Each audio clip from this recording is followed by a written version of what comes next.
Amir Temur va Izmir fathi 1402-yilning unutilmas voqeasi.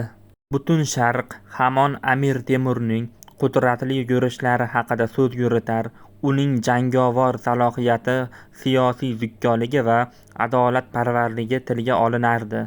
Bu davrda O'rta Yer dengizining sohilida, hozirgi Turkiya hududida bir shahar bor edi, Izmir.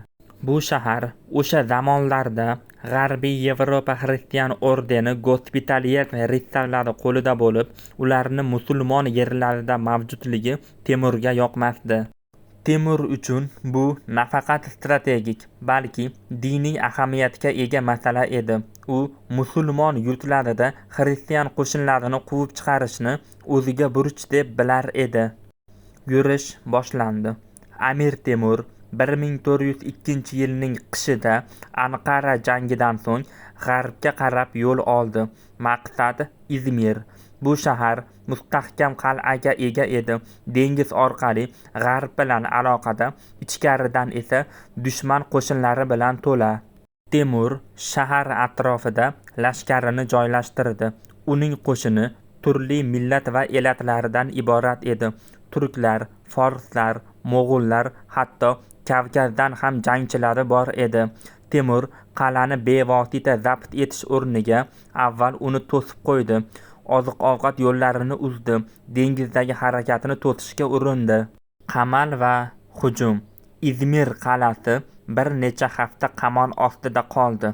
Temur o'z muhandislariga buyurdi. Qal'a devorlariga yaqin yerda tunnel qazildi. Katta tosh otar mashinalar o'rnatildi. Har bir urinish aql bilan boshqarilar. Temur har bir harakatni puxta o'ylab chiqarardi. Nihoyat hal qiluvchi hujum vaqti yetdi.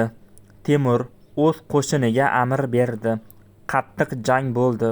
Qal'a devorlari ostida ritsarlar mardonavor qarshilik ko'rsatdilar, lekin Temurning zo'r qurollari, son jihatdan ustun lashkari va strategiyasi o'z so'zini aytdi. Bir necha kunlik qonli janglardan so'ng Izmir fathi amalga oshdi. Shahar Temur qo'liga o'tdi. Ritsarlar yengildi. Qal'a bayroqqa ilindi. Temur shaharni talon-taroj qilmadi. Aksincha, uni musulmonlar uchun ochib berdi. Temur fathdan so'ng Izmirda jamoatga murojaat qildi. U aytdi: "Bu yurish Xudoning roziligi uchun edi.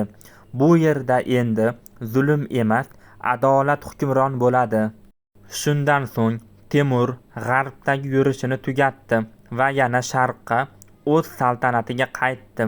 Izmir esa o'sha kundan boshlab musulmon dunyosining bir bo'lagiga aylandi.